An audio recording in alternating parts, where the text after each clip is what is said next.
Jaret Goes to the Movies is a free podcast made possible by Rich's lack of a social life, as well as our amazing supporters. For as little as $1 a month, you can access tons of extra content each week. Visit JaretGoesToTheMovies.com and click Support Us. Enjoy the show. Hello, everybody. I'm Jaret Reddick. And this is a podcast. Jaret Goes to the Movies. Hopefully you have seen or heard one of my many musical endeavors. And if you have, then you know how much I love movies. This is movie commentary with no movie knowledge. This podcast is me and my friend Rich talking about movies that we like. But my name's on it because I'm famous. This is Jaret Goes to the Movies. Still. Okay, we're starting now. Deck the halls with boughs of holly, fa la la la la la la la la. 'Tis the season to be jolly, fa la la la la la la la la. Don we now our gay apparel, fa la la la la la la la. Hey, the ancient Yuletide carol, fa la la la la la la la la. Take it, Russ. Fa la la la la la la la la. Dad, can you explain again what we're doing? Sure, Russ. We're kicking off our fun old-fashioned family Christmas by heading out into the country in the old front-wheel drive sleigh to embrace the frosty majesty of the winter landscape and select that most important of Christmas symbols. We're not driving all the way out here so you can get one of those stupid ties with the Santa Clauses on it, are we, Dad? No, I have one of those at home. What we're looking for today is the Griswold family Christmas tree. It's hard for me to even start talking about the movie without addressing the Chevy Chase singing voice, because that is essentially my shower singing voice, unless I'm doing metal, and it's also my brother's too. So the deck the halls with boughs of holly. I mean, that is like, that's me walking around all the time. And that's how I sing opera in my house. I love it so much. Yeah. Do you walk around just singing opera? Oh, yeah, all the time. Ladies and gentlemen, my name is Jaret. This is a podcast called Jaret Goes to the Movies. Thrilled to be here. It's the holiday season. Today we're talking about National Lampoon's Christmas Vacation. With me, as always, is Rich. I like you more than a friend. My lovely wife, Casey, is here. No bath tonight for Casey. She's in street clothes. It's a little wacky. Weird information for people. I don't know if they actually know that's what I... Yeah, I think they do. We talk about that all the time. You usually bathe during the pre-show. Yeah. And you do the podcast in your PJs. Yeah. Yeah, but... I know, I feel like my arms are like, is that a bra? What the fuck is going on right now?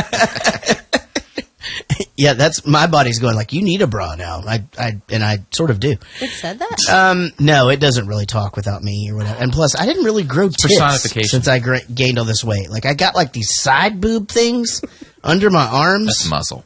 Which I hope goes away, but if it doesn't, I feel like that's gotta be like a super simple lipo thing, right? Yeah, easy. I mean, I'm not one to ever want to get any sort of cosmetic surgery, but let's say I get like super buff. I can't just have side boob.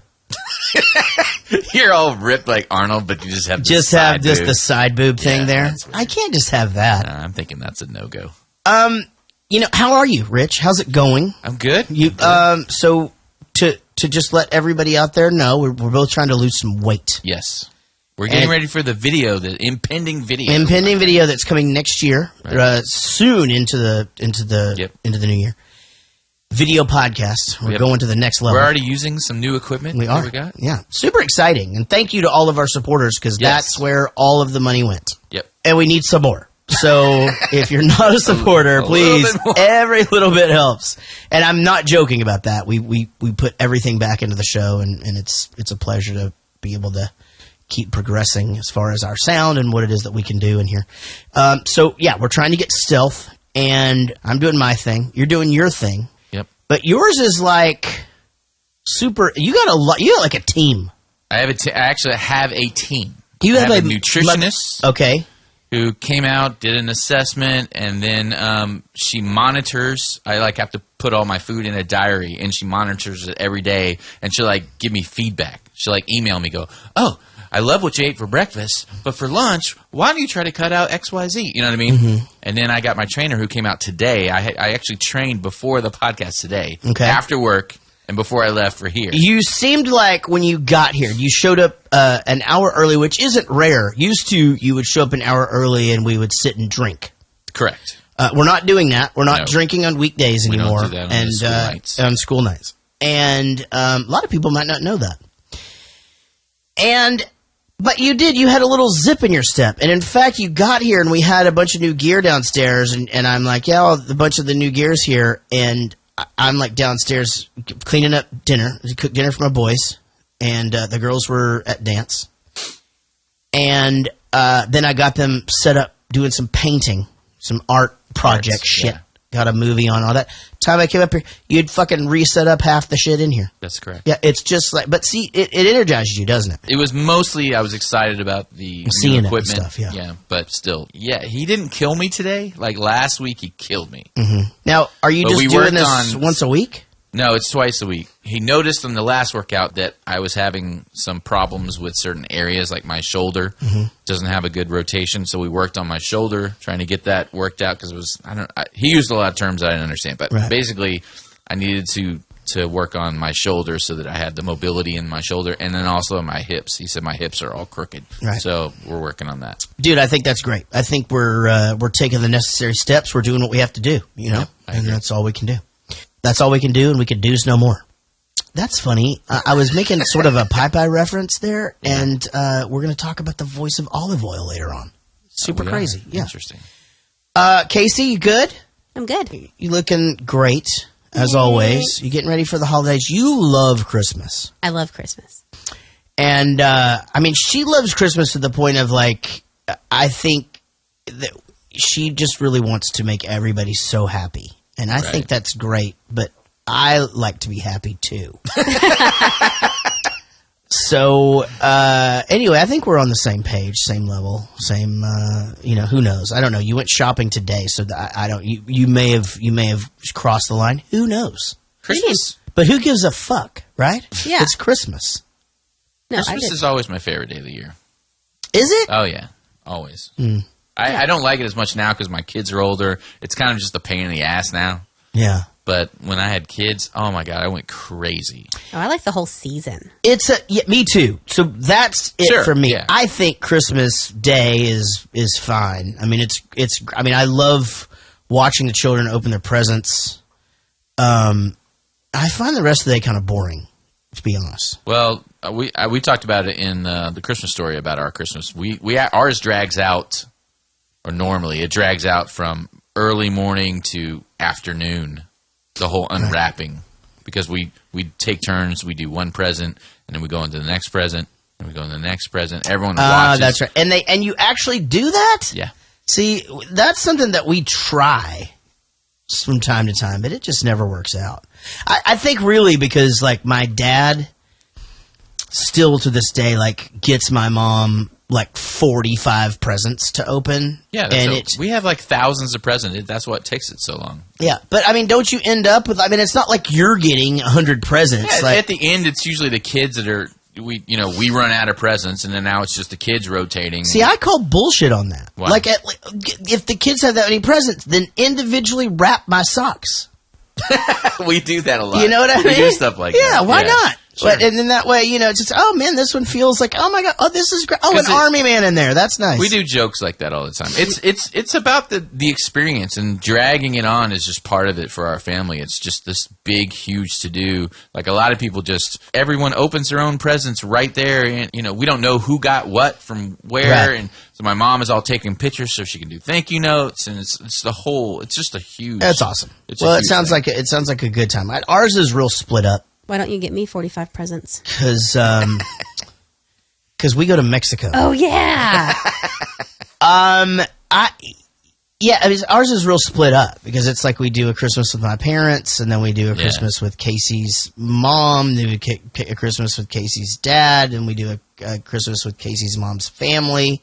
It's a lot, but I mean, it's not like overwhelming. It's not like, I mean, at a lot of the stops we get to drink beers and shit, so that's cool. Not my dad's at lunch. This year, this year is a very special Christmas, and do you know why? Don't Why? know why. Football. I don't understand. It's on a Sunday, so we're gonna have football Sunday on Christmas, which So is you're going to take exciting. all the Christmas naps. That's so sucky for the football players. They can't take one fucking week off. You know how probably at some point in your life you've had a conversation about how stupid it is how much money they make. Yeah. Don't feel sorry for them on Christmas. That's why they fucking get paid the big bucks. That's true, Screw them. What about the water boy? He doesn't make any fucking money. He's got to be there. Yeah, he gets a free ticket to the football game. I don't know. Free shirt. Yeah, just continue to feel bad for people at Walmart and gas stations, and then that's it. I don't, though. I think everything should be 24 hours. I think and if you don't want to time work, and a half. You don't want to work, don't work. But it's not like that. That's the thing. Like, it's not if you don't want to work, don't work. It's just like, okay, well, somebody's got to work, so somebody find 50 people and make it happen. Yeah, but I think it's usually a thing where, like, if you either do Thanksgiving or you have to do Christmas or what, yada, yada. I mean, fuck it. I'll go work Thanksgiving. I don't give a shit. In fact, I might be. We may be doing a Dallas show next Thanksgiving because it's like, why fucking not? Right? Like on Thanksgiving Day? Yeah. No, night. Nobody's going to that. It is actually the busiest weekend for medium-sized bands on the calendar. Thanksgiving Day. Thanksgiving night's like a big bar night. That's like that's when what people I just drink. said. That's where I play is bars. Did you announce a cruise concert next year? Yes, over Halloween weekend next year, we will be joining Simple Plan, Good Charlotte, Less Than Jake, Cartel, Real Big Fish, The Starting Line. I actually don't know. I didn't look it up, but we'll be doing a Warped Tour cruise. How much is it? Well, it's 4 days. It's out of New Orleans, and it takes you, I think, to Cozumel, maybe? For sure, Cozumel, yeah. And then back. So it is, I think, you can have up to 4 people in a room, but I think on average it's going to be like probably about $1,000 for like the smaller size room, but that's for a 4-night cruise, And it's $50 something. $1,000 and plus tip, right? You have to tip. And it's like $50 a day to have unlimited beer. Yeah, on a Warped Tour cruise. Like, it's going to be a shit show. That sounds fun. I'll go to that. It's going to be awesome. I don't want to fall overboard. I just had a fear of falling overboard today. I actually do believe that this will sell out. They started putting rails on the boat, so I think that's less common happens now. all the time, though. And I literally was driving down the road because I called Gabe and I was like, "Hey, are you going to go on the Warped Tour cruise?" Because he hates Warped Tour and he hates large bodies of water. So I thought it was a funny question. I'm not a big fan of water. And then I immediately started panicking, like, I'm going to get drunk and fall off a boat and die. You'll be fine. Yell. Yeah, we'll hear. You'll be fine. They've got the rails there. You can't go off the rails. All right. So yeah, we're talking about National Lampoon's Vacation today, Christmas Vacation. Yeah. And anyway, it's great to see you guys. We actually have a busy couple of weeks because we have to play a little bit of get ahead of ourselves because the week of New Year's, you're going out of town. I'm going to DC for a show. And it's just going to get a little chaotic. So we'll probably not talk a lot of current events over the next couple of weeks. See how that goes. In talking about our supporters on Patreon, if you'd like to contribute and be a part of the winning team, just go to patreon.com and search Jaret Goes to the Movies, or just go to jaretgoesthemovies.com and click on Support Us. A special Christmas shout-out donation from Rodon James. He would like to wish a Merry Christmas to BFS fan page member Peter Rogers. I think a good shout out to the BFS fan page would be awesome right now. Sure. They do way more than just Bowling for Soup stuff. If you're interested in Bowling for Soup, check it out. But also, they talk a lot about like everything I'm doing, including this podcast.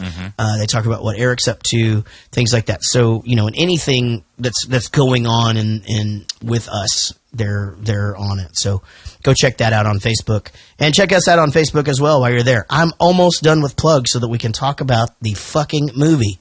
Want to thank our executive producers who are supporters on Patreon as well. David Murray, Ashley C., Sheila Ray Wonder, we like to call her She-Ray, Wendy Croft, David Dooley, Diane Small, Big Chris Whitehead, Lucy Murray, Chris Holt, Rodon James, Eddie Weiss, ColonBlowBand.com, and Lisa Wenzel. I do want to say something to Lucy Murray. Okay. I did, for your birthday episode last week, I intentionally went and got people who from like Google Hangouts and things like that to wish you a happy birthday. And for some reason did not copy her on the message so that she could be involved in that. So she just wasn't just being a dick. Right. So she didn't forget you, but I want to apologize for that because Lucy has supported literally every project I've ever done. since I've started crowdfunding or even being in the music business. So I do want to just say a huge sorry, Lucy, and happy holidays, and I hope to see you soon. And she sent me a message the other day, and apparently a guy that she met on Tinder, his claim to fame was that he peed next to me one time, which I think is great. You know, I think that's awesome. I was like, that seems legitimate. Well, thank you, Lucy, for wishing me a happy birthday if Jaret had mentioned it to you. That's right. Yeah. That's right. National Lampoon's Christmas Vacation, 1989. That was a terrific, terrific year. The Griswold family's plans for a big family Christmas predictably turn into a big disaster. And, you know, I'll give this summary that. It's a big disaster, but at the same time, you know, I feel like it also... There's a lot of good emotion and good family time and just a lot of valuable lessons. Number one being, and I don't want to get way too ahead of myself, but if you're walking in an attic, step on the fucking boards. Who doesn't know that? I don't know. The anxiety I had during that scene is fucking unbelievable. This movie was written by John Hughes, one of our favorites. We should point out also, this is the first sequel that we've done. Yeah. Stars Chevy Chase, Beverly D'Angelo, Juliette Lewis as a small child, Johnny Galecki, also as a small child. Juliette Lewis we all know from California. She's in a band called Juliette and the Licks, but she's been in a ton of movies. She shows her boobies sometimes. Johnny Galecki, Big Bang Theory. Big Bang Theory, also Roseanne. Mm-hmm. And, boy, that kid's had quite a career, you know? And Casey was telling me the other day, he's like one of the highest paid actors. He's killing it now. Yeah, that show is freaking killing it. I love that show. So good for that guy. A lot of people don't like it. They're like... I think it's like a lot of shows where you have to kind of start from the beginning. And if you just jump into it, like I watched now, it right away. and you don't have the character development, then it's not that good. Also starring Doris Roberts from the mom from Everybody Loves Raymond. Yep. And Randy Quaid. Now, we haven't checked in about Randy Quaid in quite some time. Maybe, well, you know what? We did. What's the movie that we did with Will Smith? Day? Yeah, and he's like the hero. So I don't even know if we talked much about his insanity. Our movie opens up with the gang looking for the Griswold family Christmas tree. And I've talked about this before, but my parents were car singers. And I mean, they just sang all the fucking time. And it used to annoy the shit out of me. I mean, we didn't have Walkman and shit back then, you know, so... But I credit my parents with teaching me to harmonize because they basically were this couple. That's what they did. Right. They sang all the time. If the radio wasn't on, they were singing something else together. And we did a lot of car trips. My parents never sang ever. They have terrible voices. They cannot sing, and that's who I credit for my singing ability. So I love as the guy that, first of all, this old Dodge pickup that is tailing him here and causing a start. Which Clark, what the fuck is he thinking? Clark can never let anything go. Yeah, he's like Marty McFly. He can't let it go. But this truck was actually used in the movie Overboard. This was Kurt Russell's work truck. Oh wow, yeah. And what's funny is I just learned that today. But was that movie before this movie? That was 1987. Yeah, so a couple of years before. It's been sitting on the lot. Well, there's a lot of this kind of trivia because this movie was shot on the Warner Brothers lot. So there's a bunch of things about this movie that where like you can see props or houses or whatever that look familiar. Right. So I love that as this car is chasing or whatever, and she's like, "Can't you just let it go?" or whatever. And the car and the truck goes past him, and he's going to pass them, and just his lean to the left as he's going underneath that gas truck, like he's playing it so cool, and then just the look of panic as, holy shit, what have I done? You know, and then you get that throwback to where he falls asleep at the wheel and parks himself at the hotel in the original movie, and just like, okay, we're here, and he's all sweaty, but here he's just like, oh, we made pretty good time. Did you think that this movie was anywhere near as good as the original Vacation? No. So if we're going to get into that now, I'll tell you this right away. I loved the first one, obviously. We watched that as a family a bunch. I really liked European Vacation, but one of the things that I think that is about is that came out around the time that we had HBO and it was just on all the time. So I remember I just watched that one constantly. But I saw Christmas Vacation at the theater with my parents, and I remember not liking it.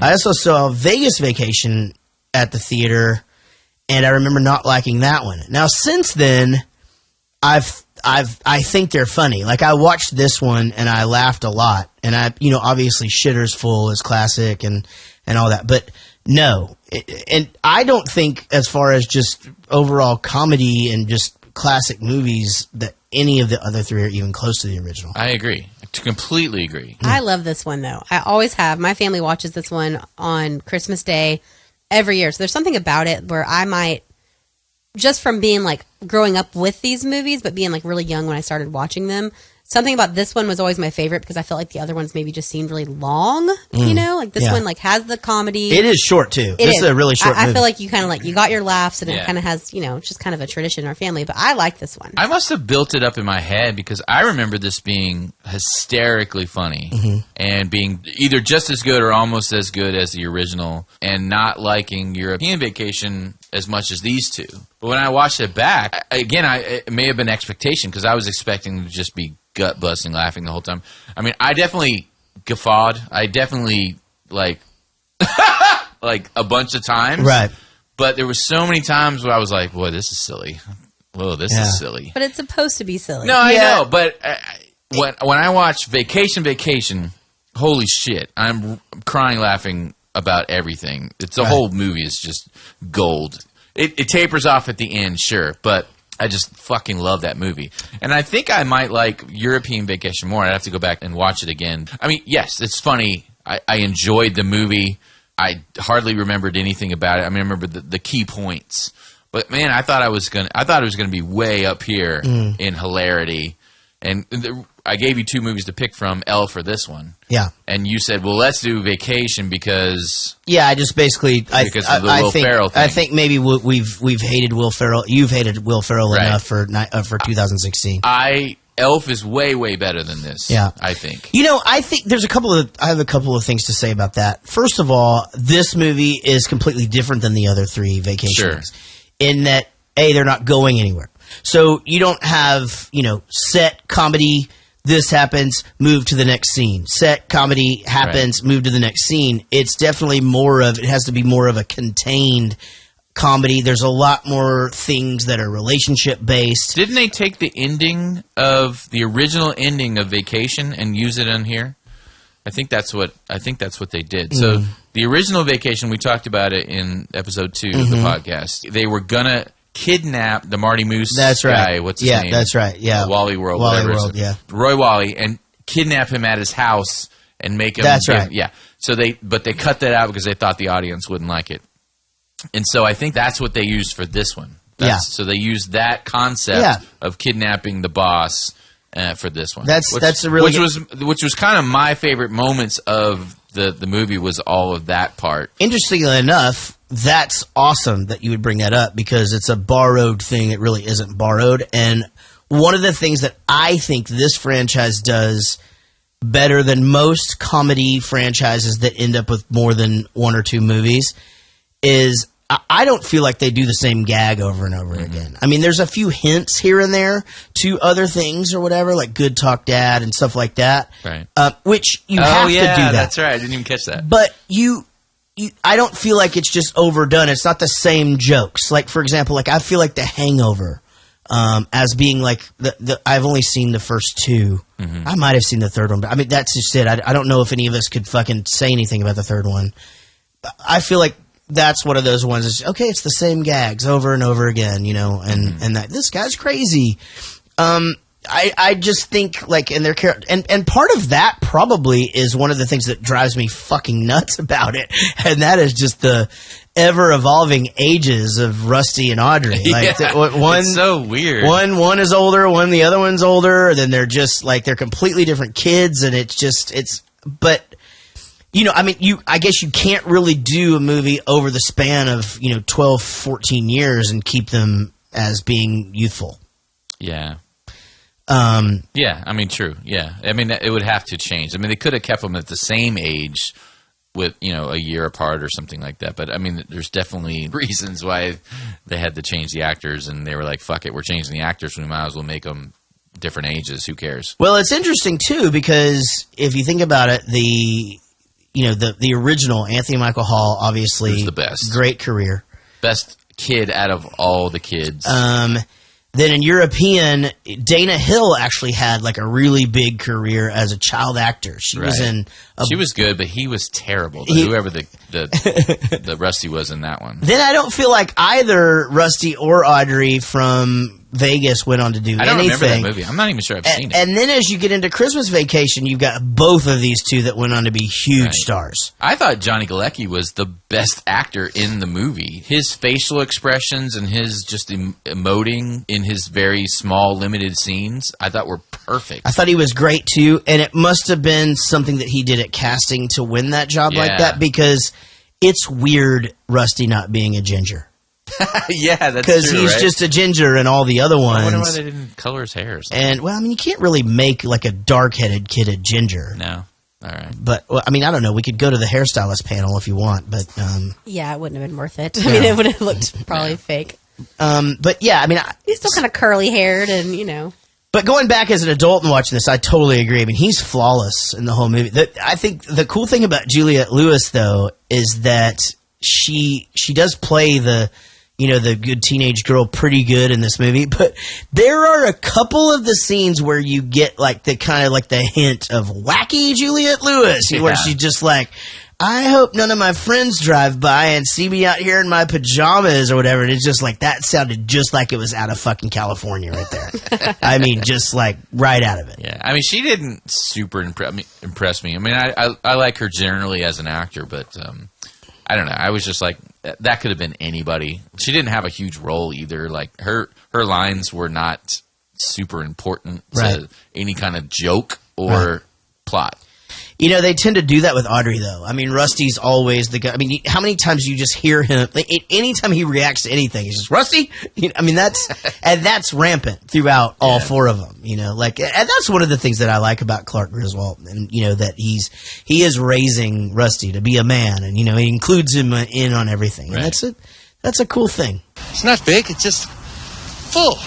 Dad, that thing wouldn't fit in our yard. Not going in our yard, Russ. It's going in our living room. Look at it. It really is beautiful, Clark. Something else, huh, Russ? Yeah, Dad. Isn't it a beaut, Audrey?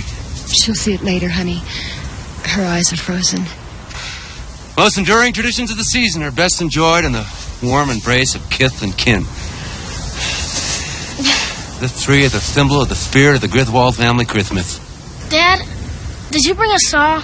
His just poetic speeches looking off into the distance are always my favorite. Classic, like Aunt Edna's funeral in the original one is just my favorite. Yep. Just, you made that super clear. Oh, I did? Did I just go on and on about it? Oh, I read it, didn't I? Yeah, you read. Yeah, that's right. So if you want to hear that, we were just getting started too. I'm not even sure I'd found my bearings yet. I love how they don't show you how the tree comes out or how they get it. It's just strapped onto the top of that car, roots and all. Yeah. Going to pick out a Christmas tree is like the worst experience in the world to me. I fucking hate it. I can't imagine what trudging through the woods and cutting one down would be like. Yeah. That's got to be horrible. We used to do the thing where we went to the lot. And we and always had a real tree. No. We always had a real tree, but I never had a real tree, and Jaret won't let me have one. I don't know that I've ever said never. It's so much better not to have a real tree. It's a pain in the ass. It's such a pain in the ass. It's dries out. You get the water spilling everywhere. You literally find pine needles for the entire year. Oh, it's horrible. But yeah, as a kid, we always had a real tree. And that was a thing to we did. It's just I just remembered it was so fucking cold, and we had to hold them out, and they had to look just right, and whatever. Like, to me, they all look the same. I don't care. Fuck it. Like, throw some balls on the damn thing. It's gonna be covered in ornaments anyway. Yeah, but I don't know. I mean, I'm not saying. I don't think no is the answer. I think a real tree would be fun sometime. Yeah, Fucking do it. I've gotten a no before. Well, you've got a yes here, it. and it's recorded. Now, I don't know if they make pre-lit real Rich, ones. save this. Do they not? They don't come pre-lit? I don't think they do. I don't know. I've never had one. I'll cut it out, Jared. Don't worry. I don't know, Sparky. I just have this Ellen, feeling that it's not gonna... I want to have Christmas here in our house. It means a lot to me. All my life I've wanted to have a big family Christmas. It's just that I know how you build things up in your mind, Sparky. You set standards that no family event can ever live up to. When have I ever done that? Parties, weddings, Night, honey. anniversaries, funerals, holidays, vacations, graduations. I can't stop looking at her right nipple in this scene. It's just right there. It's just right right there. through the white little nightgown. She's got great boobs. This scene was one of the big laugh scenes for me. Was the sap The on sap. the finger? Oh, yeah. This is my favorite thing that Chevy does. Is the physical comedy while something else is going on and it's like subtly in the background he's doing that kind of thing, and the sap on the fingers and ripping the pages out and he got stuck on her hair. Yeah, I mean, there's I wrote that down. I mean, just his slapstick, just any and all of that stuff, and the under the breath jokes there's just nobody that did that better than him. Yeah. He was the best. Even just getting the sap on his fingers, it's like the tree fucking comes down and he's like in the middle of it. He's little full, a lot of sap. It's just like so freaking good, man. Did you know it's the director's picture on the magazine, the People magazine? Yeah, I did see something about that. Yeah, in movies and especially in movies at this time, I've learned to look. We've talked about that before, like read the marquee at the movie theater or whatever, because you just never know what you're going to see. You're married. Is your room all girly? Is my room girly? Yeah, is your room girly? No, I mean my wife and I we have like 4 guitars in our room, just chilling. Yeah, but we also have like a floral. Yeah, I mean, I guess it's just nice. It's pretty in there. Throw pillows and There's stuff. also but not 2 super huge. Did you just say it's pretty in there? There's 2 huge fucking dogs in there. It's not super girly. I mean, it's like cozy-ish. Because their room was girly. Like they had tiny flowers on the sheets. It was pink everywhere. That's real Everything was 80s-y, pink. though. I mean, that's just like they probably, this is probably straight out of them sleeping in separate beds and shit. My first marriage, she loved navy blue, so we had like navy blue stripes a lot. I think she tried to do a more floral thing later on, and I was like, whatever. Meh. I like neutrals, but if I could have, which I can't because I won't stop wearing makeup and dyeing my hair green and doing And things, like getting all over I would the have like sheets. the biggest, fluffiest white bed White. in the world, but it's just not possible. But we'd have to Yeah. have like no dogs or people, or I could We touch just anything. had white sheets in my last marriage, I think. Granted, everything on our bed is fucking white. It is and not. we do have 2 huge It is. dogs. And they are muddy and our son gets in there with piss pants on and shit. I mean, like it's just a nightmare. But she's happy, and My that's room's the a main thing. cave now, and it's going to stay like that. I've been in there. Yeah. So they get home from getting the tree again, and we get to see Julia Louis-Dreyfus right there. There she is from Seinfeld. She's the neighbor. Yeah, I thought, and this is another thing that I misremembered about this movie, I thought they had a huge part in the movie, the neighbors. I thought there was a whole rivalry back and forth, and it really was maybe 4 tiny little scenes, and that's it. Super quick. They were just being impeded upon in like 4 scenes, and then that was it. Right, they were the hipster dipshits. Yeah. I thought it was a and- whole thing back and forth where they were getting pissed and getting back at them. Nope, I remembered it all wrong. So this movie has 4 Saturday Night Live 1975 alumni. Oh, yeah. Julia Louis-Dreyfus, Brian Doyle Murray, who we'll meet in just a minute, the boss, Randy Quaid, and Chevy Chase. Yep. That's pretty fucking cool. It is pretty cool. And Chevy Chase was only on 1 season, right? Yeah. Yeah. Then Bill Murray came in and just fucking took over. Yeah. And they hate each other, according to you. I think they're good now. I think they did hate each other for a really long time. Well, it's weird if they did hate each other. Why does he keep putting his brother in all of his movies? Well, everybody likes Brian Doyle Murray. Everybody likes that dude. Oh, Like, okay. he's like, I mean, he's the older Murray brother. So, I mean, when they were all doing, I think they were, I don't remember what troupe they were in Chicago, but they're from a Chicago comedy troupe.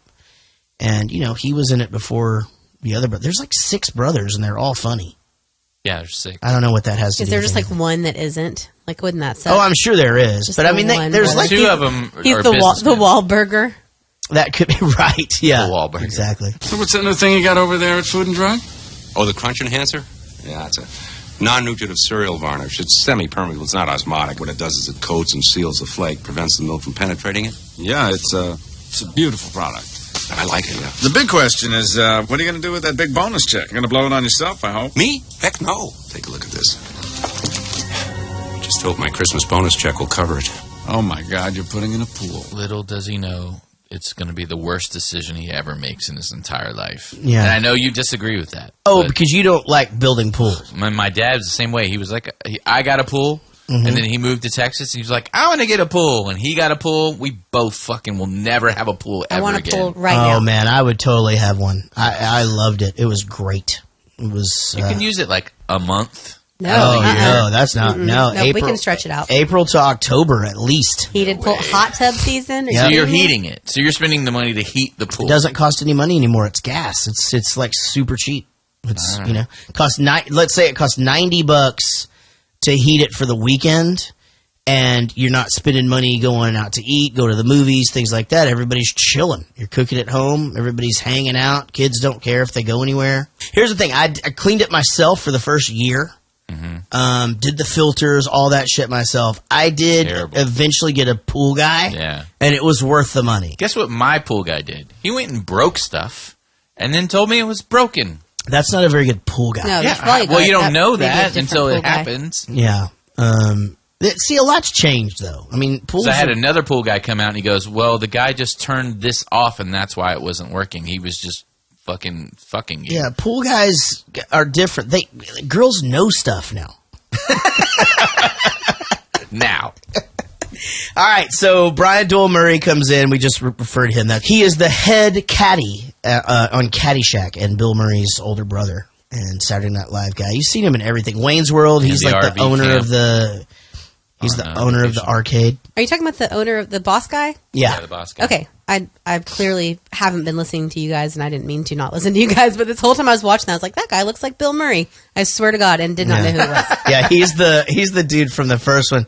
But why do you need my address? We like to send out a mailer. You remember that? He was the RV guy, the guy that was Yeah. behind the counter at the RV? I really did. Like the whole time I was He like, doesn't look like He that. does. I thought it the whole movie. No, I mean, he doesn't look like himself now. What do you mean? In which movie? In the movie Well, this where, is a long in time the ago. original Vacation, Yeah. he looks completely different. Well, he's got He's like an old man in this one. They made him He up looked to like a be young like man that. in Well, that yeah, one. but they made him he's up an in this one actor. to be, more like douchebag And he gained some bossy. weight, I think.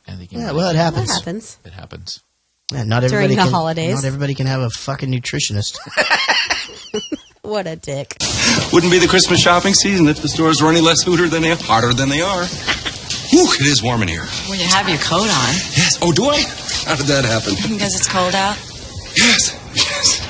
It is. It's a bit nipply out. I mean nippy out. What did I say? Nipple? There is a nip in the air, though. Can I take something out for you?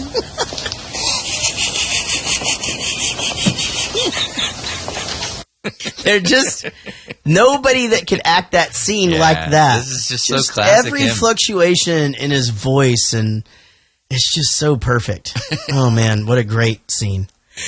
Nicolette Scorsese is her name. Saw that. Not related? How many Oh, fucking really? Scorseses are there? No, she's not related. Or I didn't see that they didn't mention anything about any kind of relation. Yeah, and she was only in like 3 things. Right. Best trivia about her: she's in the on the couch in the Guns N' Roses Patience video. Okay. That's it. Yeah. She looked a lot hotter in this scene than I think she is in real life. Because I went and Googled her, obviously, to see a little bit more action going on. Right. And I don't know, I like her regular photos of her just hanging out around town and going to places. I was like, meh. But in this scene, holy shit! I think she the was bathing hot. suit scene she looked way better than in this one. She did look good in the bathing suit scene. I didn't think But, you would think so. I mean, she was facing. Because that's what I didn't do in really see movies her. now. I just like Now I just silently judge women, and I'm like, I bet Rich is going to say that this is wrong with her because he's a dick. Rich is body shaming. How would you know that I would think something's wrong with her if you didn't see the same thing that I see? I think we just know your criteria and like the flaws that you see. I will say, like, but how are they flaws that you could notice that I would notice them? No, they're flaws in your mind. But not how do else. you? If you don't see flaws, right? Then how do you know that I would see a flaw? Because I could look at Kate Hudson and be like, holy fuck, she's Kate Hudson, but Rich is going to say her tits are too small. Okay. Exactly. And that's what happens. That's an easy one. You want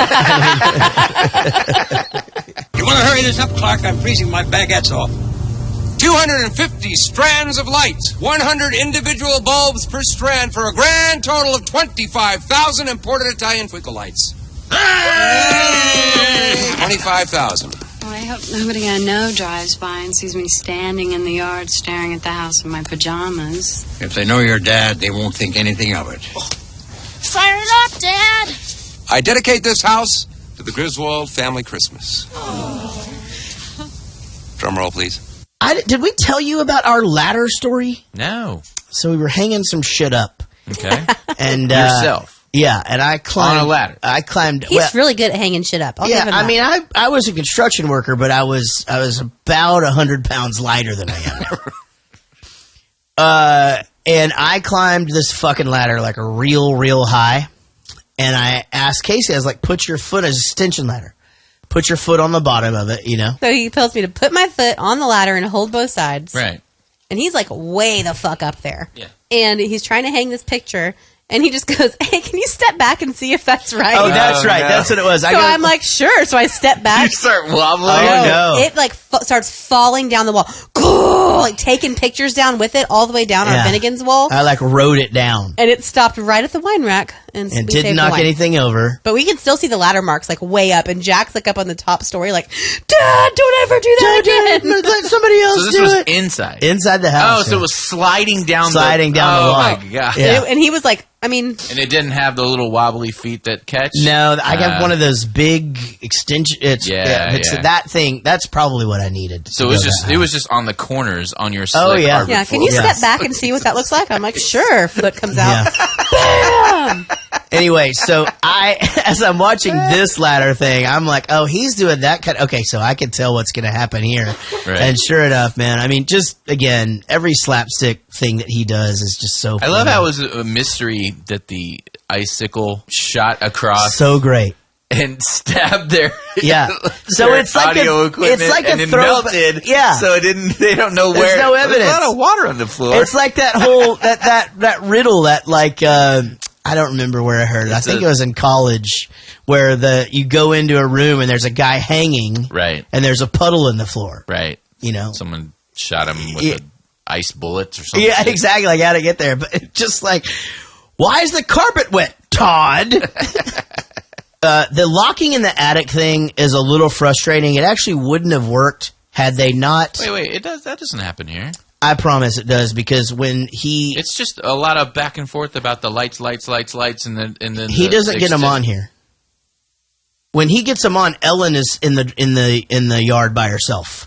And then but it's all just going back but he doesn't get locked in the attic till the next day. I promise this is it. Eddie's not there when he's locked in the attic because they pull out of the driveway to go to before all this, I think. No, Eddie's not there when he's locked in the roof because they back out of the driveway and there's no RV there. Okay. To go Christmas shopping when he's in the attic. Yeah, I think that was before, but that's whatever. We'll just hit it now.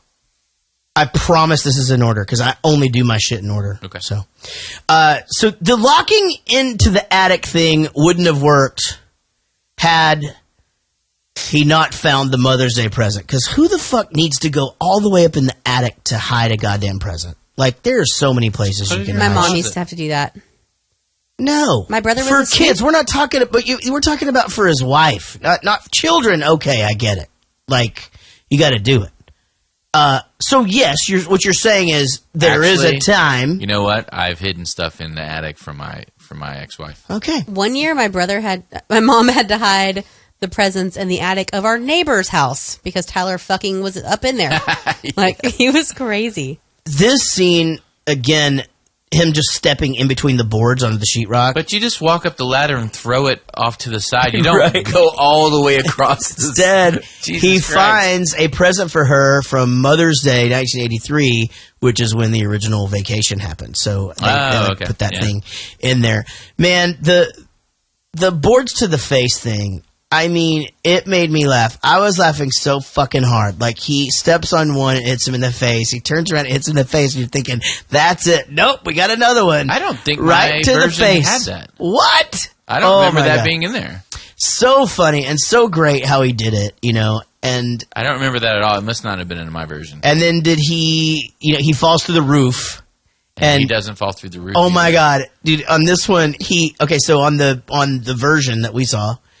No. Oh, okay. So he watches he gets locked up there. Why he doesn't go, I'm up here before she shuts the door. I don't know why. But the grandma shuts the door. So he's stuck up there. Yeah. They go off and go shopping, so he's up there by himself. Well, what he's doing is he's walking around. He stashes the present. Then he gets hit in the face like 3 times with these huge boards. That isn't in there. Then he falls through the roof onto Rusty's bed. And he's just standing there on Rusty's bunk bed. None of this. I didn't see any of this. Oh, my God. The best thing that he does, only Chevy Chase can do it. He's so cold up there, and he falls to the roof, and he's just standing there with his knees up in the attic, and then his knees down are standing on Rusty's bunk beds. And instead of just being like, holy shit, he sort of stands there for a minute, blows on his hands, feels the warmth coming from Rusty's room. Just like, oh man, that's warm. So how did he get out of the attic?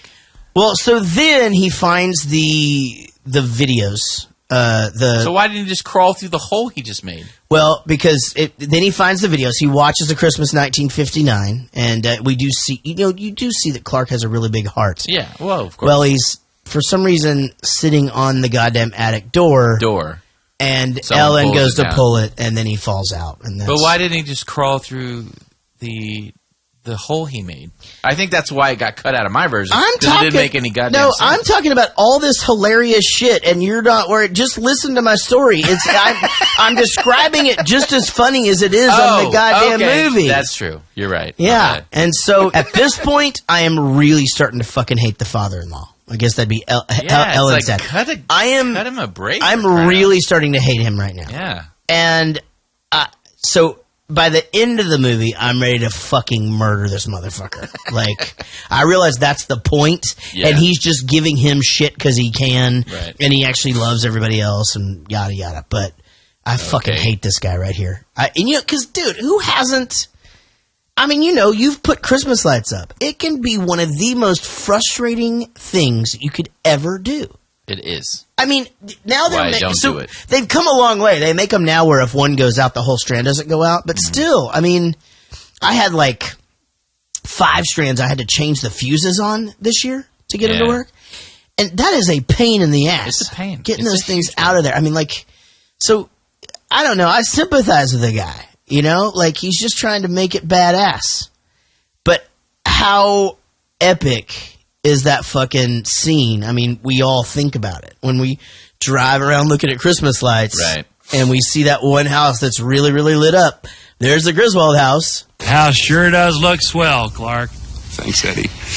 I hope it enhances your holiday spirit. Dear Catherine. Eddie? Oh, the house is gorgeous, Clark. Eddie? I hope you didn't do this all on our account, Clark. Kids, come on out here and see what Uncle Clark's done to the house. Another thing that he does that's so good that I do feel like is a revisited thing is like where he just goes from person to person, giving them a hug. Mom, you deserve a house like this for Christmas, and just to the next part. We gets to Eddie, and it's Eddie. Right. Man, him trying to get the lights on, just building up to this moment right here. Ellen's in Hijinks. Ellen is in the yard, and she's just waiting. He goes to see about the plugs. I love that he's just like, maybe the kids have been messing with it. Let me go check it out. His mom turns on the switch. See, that fucking switch will throw you. Every time. I had one in my garage that turned on the outlet to the front yard. Right. Or no, it wasn't a switch. It was a breaker. A breaker. Okay. So that blew because it was snowing and it, got moist and it blew. We just went without Christmas lights that year because how the fuck am I supposed to automatically know that there's an outlet in the garage with a red button on it that's connected to the front yard? Who fucking thinks of that? Yeah, this scene gave me anxiety. If I was going to have like Jaret Reddick anxiety during a movie, it was them trying to figure out how to fucking turn on the lights. Every time somebody would go on the other side of the house, they'd all turn on and it was the switch. And I'm like, how are they ever going to know? It's the fucking switch. Like, it stressed me out a lot. Like, how, and how... So you had a GSI in your garage. Right. And that's super common. Right. I mean, we have one in our garage that does the same thing. And then we have one, my garage was in the back. Yeah, I know. It's just how it works. But we have one in our bathroom, But you got, it's like I just go straight to the bathroom, but it's for the bathroom, not for but like that whole side of the house. Oh, really? Yeah. Oh, I didn't know. Yeah. Anyway, those can be fucking frustrating. He might be there. Hey, what's up, Jaret? What's up, dude? Not much. How you doing? Good. How are you? Not bad. You fucking drinking beer on a Tuesday? Yeah. Oh, it's Wednesday. Yeah. God damn it, man. I gotta get your job. So I'm gonna be honest. Like, I'm ready for this fucking thing to be over. We ain't even started yet. Yeah. I'm gonna go to bed. We started to try to figure out which Christmas movie we're gonna do today. Rich gave me the choice of Elf or Christmas Vacation, and I was like, let's not do Elf because I feel like just Rich's hatred for Will Ferrell should just be put to bed for 2016. Because it was going to be Star Wars. That's how it started out. That's right. What's your take on Christmas Vacation? I think it's awesome. But it's funny you picked those two because I've watched both of those the last 2 days. Yeah, well, it's funny because my kids like Elf. We've watched it a couple of times. We've watched The Grinch a couple of times. We've watched Elf a couple of times. And I had never seen Elf till last year. I love Elf. I think Elf is great. I think it's awesome. Will Ferrell. Yeah, that's a Will Ferrell, and it just doesn't get any better than the comedy of Bob Newhart. Yeah, just the dryness that is him, love him, and just that little stutter that he does on every single one of his lines. Like, he has to be like. I bet you I could work. I bet you by next week I could have a spot on. Does he do a phone call on Elf? What do you mean? Because he's famous for the phone, the phone one-sided That's phone call. right. Yeah, you're right. That was his deal. What show was that on? Like Newhart, I think. Oh, on Newhart. Got it. It's my brother Daryl. My other brother Daryl. Yes. Are you guys still going to try to do the Star Wars movie? I think we're going to hold off. We're going to do episode 7 before episode 8. Yeah, so we're going to come. Yeah, so I don't know. It just felt like everybody's so stoked about the holidays right now, and also just having I mean, we're only going to get to do a couple of Christmas movies a year, so we might as well make sure that we get those in. Mm-hmm. Oh, yeah, I totally understand. But I'm pretty stoked about the new Star Wars movies. I got my ticket today to see it on the Sunday when it comes out. We're going on the Saturday. I'm not actually like a huge Star Wars guy, but my wife's dad is. Yeah, you're married into it. So my wife's dad, and then that's Rich's best friend. So they're all into it. But I mean, it's bigger than that. Like, they have family that flies in from Denver, Corpus, Paris, Texas, all over the coming place. In. Yeah, and there's like 25 of us that have tickets, and we're like first in line, and we get to pick where we're going. And so yeah, that's like a yearly thing now. I mean, I guess. Yeah, I think so. So that's that's cool. I mean, and then they parlay it into a party. Although last year, I will say that we did a pre-party the night before. Oh, that was a mistake. Me and Casey were so hungover, we almost didn't make it to the movie.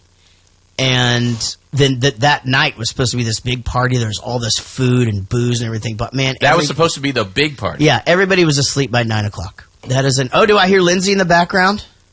Yeah, she's over here. Hey, Hi, Lindsay. Hey, you need to make your pitch for the Steel Magnolias now. Here's the thing. Here's the thing about the whole thing is that I love that movie. I don't know I don't know that I could just sit it out. Dave has never seen it, right? I've never seen tons of those chick flicks. Yeah. I've never seen Fried Green Tomatoes. Never seen Dirty Dancing. But every good Southern woman, she can bond with a good Still Magnolias story. Yeah, well, I definitely think we should at least have Ashley Miller come out for that one. Okay, yeah, I agree. A good Southern woman. And I can just shut up and let the girls talk, which I'm including you in that. That's fine. Yeah, I'm a chick. I get pedicures. I've been known to have my eyebrows waxed. I have Lindsay slated for that instead of Dave. So Lindsay is slated for Steel Magnolias. This is what it'll be. A girls only Jaret Goes to the Movies, but I get to be on it because my name's on the show. Right. Sure. My pitch was you did a kids, why not a women's? I totally agree. I think it's going to be awesome. I think it'll be hilarious. And we need one more woman. We could come. I mean, we'll talk about that. But you know, there's tons of girls around. You know that, right? Yeah. They're literally everywhere. They're everywhere. Well, yeah. So that's going to happen. Steel Magnolias is happening, and because I quote that movie all the time. So what do you quote from there? What do I quote from it? I quote, "Don't talk about me like I'm not here." I say that. I like to say, doesn't know whether to wind his butt or scratch his watch. I like to, when people are taking a shit, I like to say that their coffee kicked in. Oh, I do like, in no way will this hinder my ability to do good hair. All right, well, we're going to do a thing called 5 questions. Are you guys ready for this? Right. I'm going to leave you to your 5 questions. You're not going to let Lindsay help? She can be my phone a friend. Do you need help? Yeah, you should be. We played trivia on the way back from New York. We like to hear your southern drawl anyway, so just stay in if you can. Aw. Here we go. Thanks. All right, we've got Dave and Lindsay Murray here with us today, and this is a game that we play each and every week here on Jaret Goes to the Movies. It's called 5 Questions. This is where we ask 5 questions of one of our awesome producers or guests, and then there's a follow-up bonus question. So that's 6 questions total, and the most anyone's ever gotten right is 7. So it's a very, very competitive group of questions. Now, one of the things that I have changed, but I think Dave has been on since, is I actually do try to make them about the movie sometimes now. Right. That's a new feature. Yeah. It's got to evolve. This week we're talking about, of course, National Lampoon's Christmas Vacation. All right, here we go. Are you guys ready? Let's do it. Question number 1, true or false? National Lampoon's Christmas Vacation is the highest grossing movie of the 4-movie franchise, National Lampoon's Vacation. That's got to be true. That is true. Actually, by quite a bit. And I was surprised by that. But I would think it's got to be partially due to like DVD sales and things like that, right? I mean, because, No, it's because it's seasonal. Because it's the gift year. that keeps on giving the whole year long. Yeah, you rent the movie, so... That's right. Okay, well, you got the first one right. I actually was surprised to see that. In the movie National Lampoon's Christmas Vacation, the opening scene is them finding the Griswold family Christmas tree. The only problem is, Rusty brings it up, Dad, did you bring the blank? Did you bring the chainsaw? That is correct, yes. Well, I would have accepted saw, axe, hatchet, anything that can cut. I would have somehow made you get that one right. Fantastic job. That is correct. And you're 2 for 2 already. You are on fire. Question number 3. Here we go. Juliette Lewis plays Audrey in the movie Christmas Vacation. Wouldn't it be hilarious if she was in the reunion movie and it was a musical? Yes or no? I think it would. I'd go see that. It'd be hilarious. That's right. Because she's a very artsy magician. She's a magician. See, I've got magic. God damn it. We're just going to have to start drinking. I'm serious. Like, somebody bring me a shot. All right. Bring me a shot of something. Isn't that weird that I stumble over my words when I'm sober? Yeah, I don't know. I don't know what it is either, man. Like, maybe I have Tourette's. You have tight tongue. I have, yeah, maybe that is. Oh, I just need to do some warm-ups. Yeah, loosen it up. Arsonist had oddly shaped feet. Question number 4. You're doing great. This is going great also. I think I'm doing fantastic. The one movie in the 4-movie National Lampoon's Vacation franchise that did not feature the Lindsey Buckingham song Holiday Road was which one? I don't think it wasn't in Christmas Vacation. It was not in Christmas Vacation. That is correct. It wouldn't have made any sense. They didn't go anywhere. And he wouldn't do it. So a little trivia. He was actually asked to write a song for this one so that he would be sort of in there and be the voice. He didn't want to become the soundtrack guy. Yeah. I would think. So instead he became that guy that used to do music a long time ago. We don't remember. Well, he's like the dude who humped Stevie Nicks. But he fell off the earth after. Yeah, but they're back together. Okay. Fleetwood Mac. Doing their greatest hits every day. Yeah, they do their greatest hits every day. Sure. And, he could have done that and been the soundtrack guy. Yeah. He could have been Kenny Loggins. Yeah, exactly. Yeah, that's what would have happened, though. It's like Kenny Loggins would have called and said, "Can I have my career back?" Who do we talk about more, Kenny Loggins or Lindsey Buckingham? Is that the fourth question? No. Or the fifth question? You. Oh, no, we talk about Kenny Loggins way more. Yeah, exactly. Yeah, in fact, he's 1 degree from Kevin Bacon because he wrote fucking Footloose. That's true. Is that 4 right, or is that 5? I lost count. I think it's 4. That was 4. Okay, we're on the 5th question. You're almost out of the woods as far as my questions are concerned, and I know that makes you feel amazing. This one's a little bit tougher, but it's right up your alley, Dave. Are you ready for this? Let's do it. In Audrey's room, the poster of the hair metal band that is above her bed is who? Guns N' Roses. Guns N' Roses is correct. Unbelievable. What a freaking trooper you are. Haven't even had the detail. That's right, and that's good. It stuck out like a sore thumb, because, and I feel like it's a late 80s movie, and prior to this, all the movies would have like Rob Lowe or Spandau Ballet or Duran Duran, and then all of a sudden they're just Guns N' Roses on the. But I thought it was really funny, the poster that the grandpa is just staring at, while he's just laying there in bed. Like, I don't even know who it is. It's just some girl, right? Oh, yeah. I don't know. It could have been David Bowie. I don't know. I mean, either one. Well, that's it from me. You got all 5 right. Congratulations. I believe you have a 100% success rate in getting them all correct. It is now time to throw it to Mr. Richard Kubert, Insanity Coleman, for our question number 6. Dave and Lindsay, list the top 4 vacation movies in order from worst to best. Okay, from worst to best. The top 4. Top 4. So worst is a very relative term because all 4 of these movies are great. Even Vegas Vacation, which is technically the worst, I still like. Okay, so he's going with Vegas being the worst. Mm-hmm. And then the third, he's good. Then European, okay, which I would say is number 3. Okay. The last one's a tough one, though. I love them both. The first one I would say is number 2, and then Christmas is the best. Even though Christmas is seasonal, I could watch it all year long. Well, that is correct. Fantastic. And here's what's great about that question. You couldn't have gotten it wrong because it's a matter of opinion. I only asked the question to make sure he could make lists, and he did a great job. You did. You made a fantastic list. Obviously, you've been listening to Jarinus, and more power to you on that one. Hey, guys, thank you so very much for taking time out of your hump day evening. We are about to discuss this movie, and as always, we appreciate you two very much.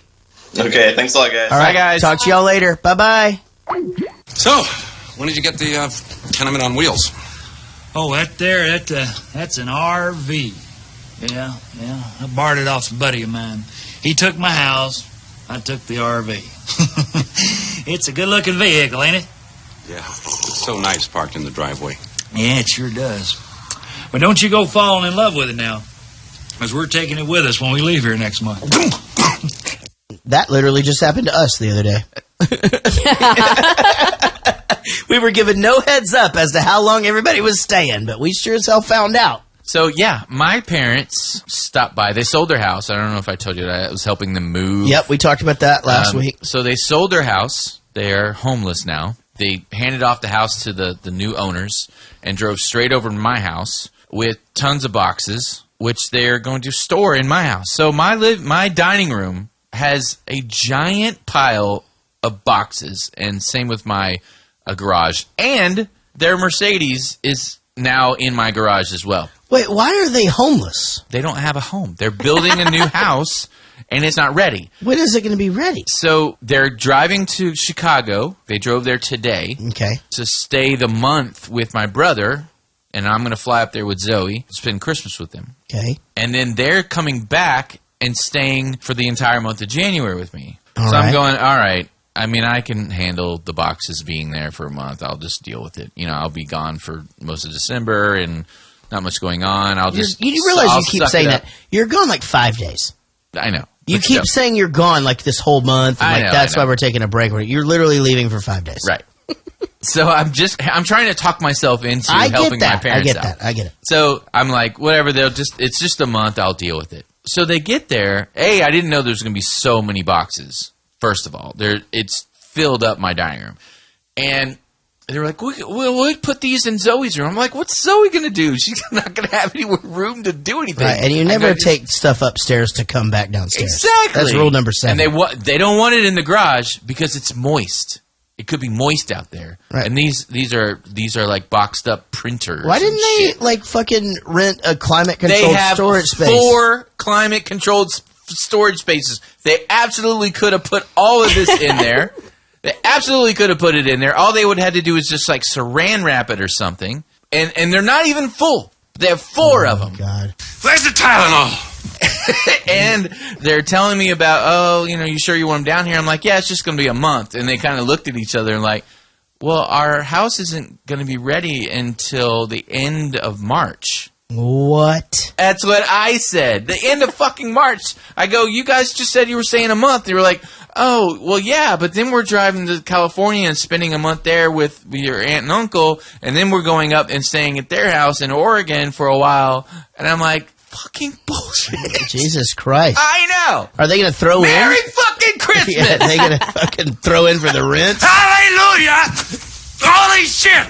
Where's the Tylenol? My wife and I came up with a little something special. It's a gift. Put it over there with the others, greaseball. Oh.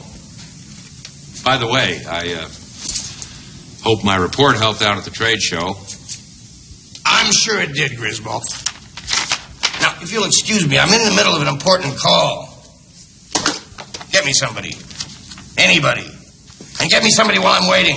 I laughed at that. Give me somebody while I'm waiting. Greaseball. Greaseball. Just put it over there with the... He never says his name the same twice. First time I ever noticed that when he says put him over there with the others, they're all exactly the same. They're just wrapped in different colors. Do you know what those are? No. My OCD kicked in. I had to know what the fuck was in that. Mm-hmm.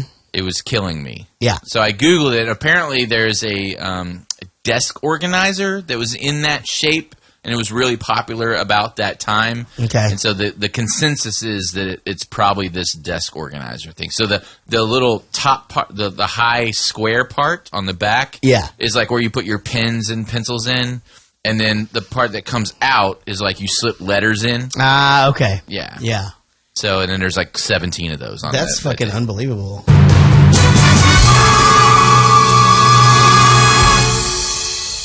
You don't want to talk about that fucking desk that's a mile long? I guess the only thing that the desk would remind me of is what Eddie Van Halen walks down during Hot for Teacher. You know, they kind of keep having to start the scene over, and he keeps having to do it over and over again because it's like, you're walking faster than you're playing, Ed. Is that a thing? It is, yeah. Well, I better try this first, see how it works. Well, you be careful there, Clark. That's Nothing to worry about, Eddie. Going for a new amateur recreational saucer sled land speed record, Clark W. Griswold Jr. Remember, don't try this at home, kids. I am a professional. Later, dudes. Let her rip. Hang 10.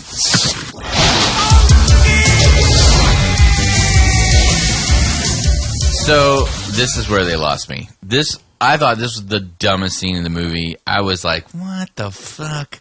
I had a very negative reaction to this scene. Yeah, I mean, I can sort of see that. I mean, especially the way he like went down in a second, like a half a second. Yeah, I mean, I could definitely see that. I mean, I feel like this is definitely a throwaway scene. I think just to bring the whole food additives thing in there and it being hilarious that he could do that, it opens up a time for... I thought they could have done this scene so much better. Like, they could have made him go down fast and funny things happen on the way down. Right, exactly, yeah. But it just, I don't know. It was just and you know what? Silly. Earlier when I said they don't regurgitate jokes. We've talked about the plate in the head before in other movies. You know? Right. So, yeah, I mean, I could definitely see how you would react negatively to this and how this might not be your favorite It just didn't scene. seem necessary at all.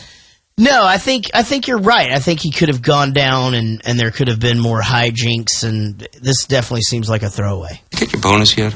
I just talked to my son. Company messenger brought something to the house. I guess that's it. Nothing like waiting to the last minute, huh? Did you get yours? Well, if it isn't at the house, I'm sure it must be on its way. I don't get that bonus. I'm in it up to here. Don't sweat it. It'll come. Merry Christmas. Same to you.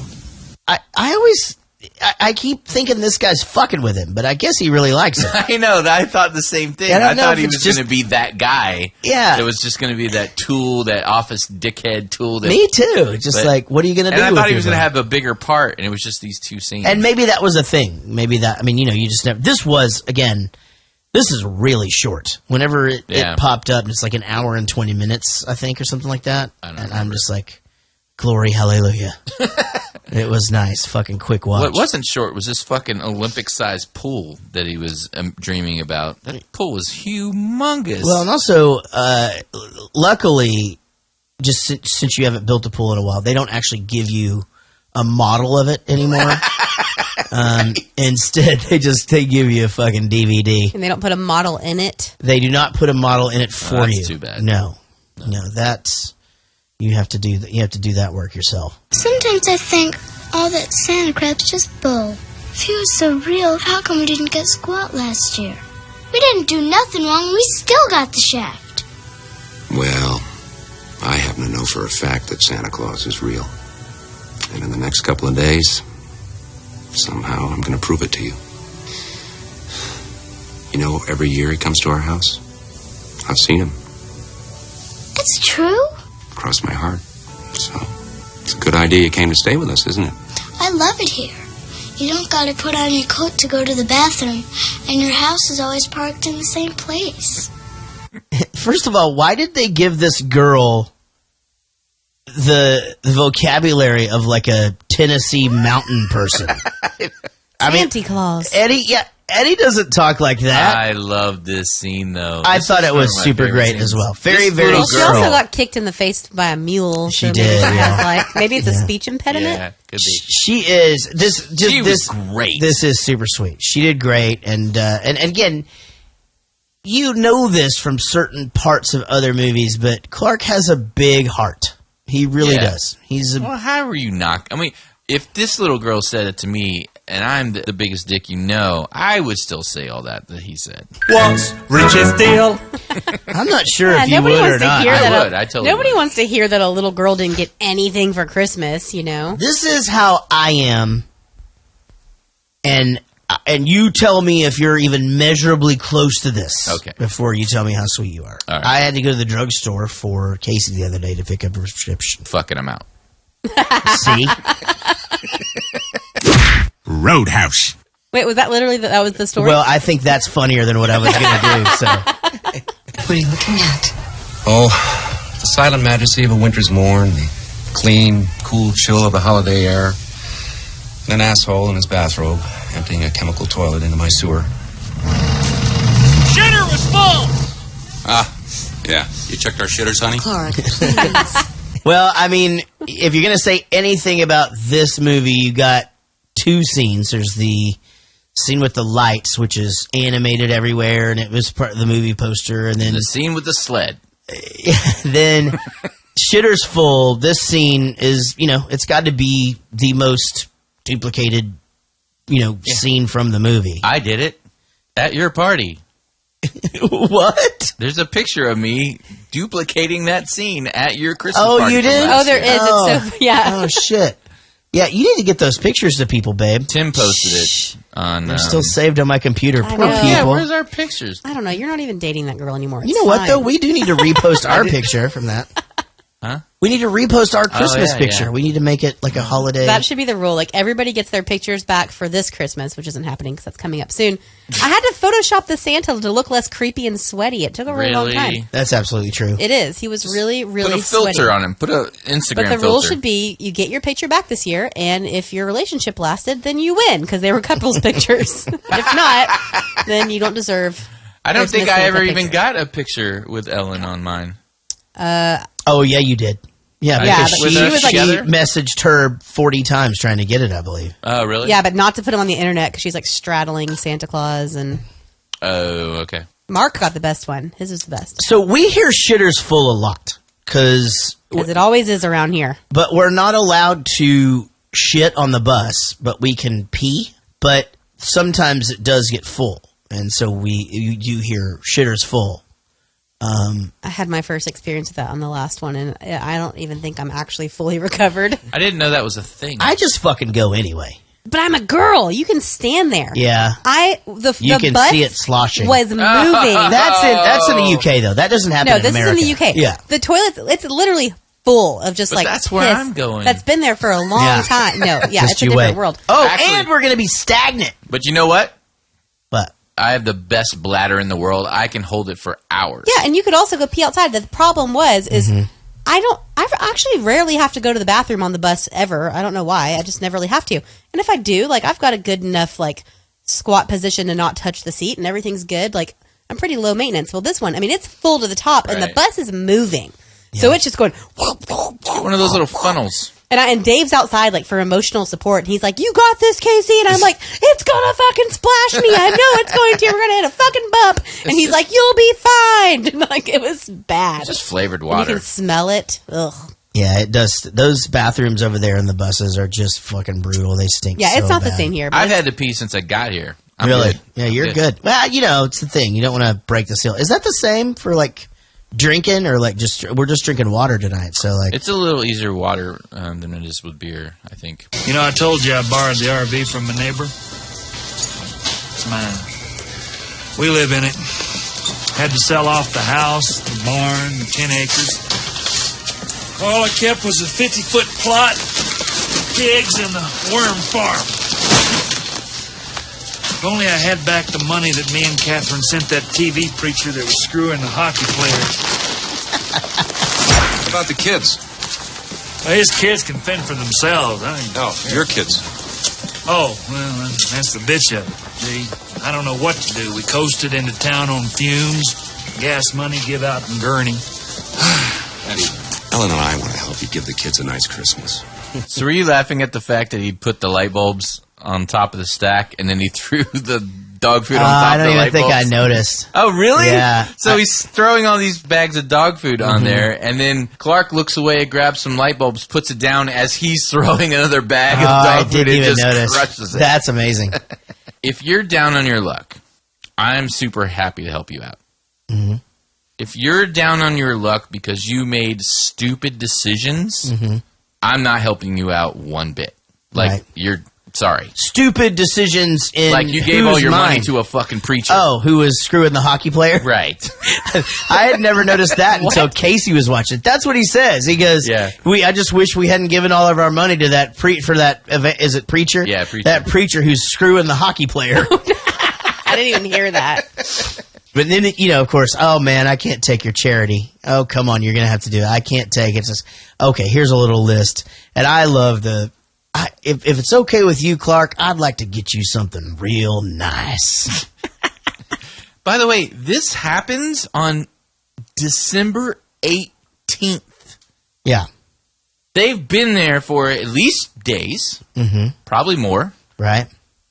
It's the 18th. Yeah. And they're staying until Christmas at least. Sure. Holy shit. Yeah, a lot's going on. A lot's going on. Oh, so that's a I would lot have of dog killed- food. I love my family. I don't have a problem with spending a week with them, but holy shit, if I had to spend a whole month with them in the same house, Yeah.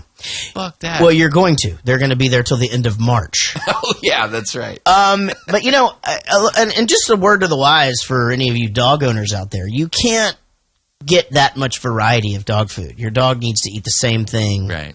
Yeah, and it hurt its tummy. Even if you start to switch it, you need to do it over Could a 14-day be the cause period. of the sinus problem that he has. Could be, yeah, absolutely. Catherine, this turkey tastes half as good as it looks. I think we're all in for a very big treat. Save the neck for me, Clark. Okay, Eddie. Oh, That's how I feel about turkey in general. It's just fucking dry. I hate white meat turkey. Ooh, that's why you just dump a bunch of gravy on it. Yeah, you just dump a bunch of gravy on it, You put have it on to a have a lot of put it gravy. on a pile roll. of mashed But if you're gonna- potatoes. You're going to dump gravy all over it, just have steak or chicken or something. No, I you're guess. wrong. Okay. Yeah, I have to agree. It's pretty delicious, and it's not always dry. It just depends on who's doing it. Well, it's better than fucking Jello with cat litter in it. Okay, Right. You had I've Thanksgiving never at had Boston sex with Market Jell-O. this year, so What? maybe Yeah, that's true. What did you say? you went to Boston Market late. That's Oh, why. yeah. Maybe that's why you got the dry Terrible. turkey. So this is an important scene to me because this is one of the. I do say this. There's a line here that I say all the time, and I'm going to try not to fuck it up. But this was the final film of Mae Questel, and her career began in 1930 as the voice of Betty Boop, but she would later be the voice of Olive Oil on the Popeye cartoon. Who is this? She is Aunt Bethany. Oh. So she's the one, did I break wind? And the uncle's just like, Christ, did the room clear out? But She's the one that wrapped the cat up. my favorite thing that she says is Rusty still in the Navy? I think that shit is so fucking funny. I say it all the time. I'll just be walking down the hall sometimes. Is Rusty still in the Navy? I love the thing he does where he mouths to her so that she can hear, so he's talking louder. Yeah. But his mouth doesn't move. He just Right. says the words Yeah. like the blessing and but his teeth are just big in there and his mouth doesn't move, so clearly she can't read his lips. They want you to say grace. Yeah. So poor turkey and Clark's nice. It's just a little dry, that's all. And then Turkey. we're like, where's the dog? And they spent a lot of time going around the table with the people chomping Crunching? on the Yeah, thing. I was they did. I'm done with this. Yeah, I figured that Casey would fast forward that scene. But then there's the, where is Snot? Oh, he's probably nosing through the trash, and it's just like, God damn. I mean, at that point, Yeah. the fucking dog And goes. This is December 18th. Yeah. Holy shit. So there's a thing that happens with, people. Why are they having So I had- Christmas dinner? I had to take my dog over to my very first Christmas at Casey's dad's house. And there's a reason why I had the dog close to where he lived, and I lived This is when you were first dating. first dating. Oh, I heard this story so many times. And from I Mark. lived like 30 minutes, 45 minutes away, so I needed to be able to bring my dog over there. Otherwise, I wasn't going to go, or we were going to have to drive all the way home. Well, my dog didn't do anything. What story did you hear? Pray he tell. just tells the story. Oh, that because it was funny because he knows how uncomfortable you were about I it. was miserable. He 'Cause I was like, just bring the he dog- brings his dog over. Yeah. Oh, yeah.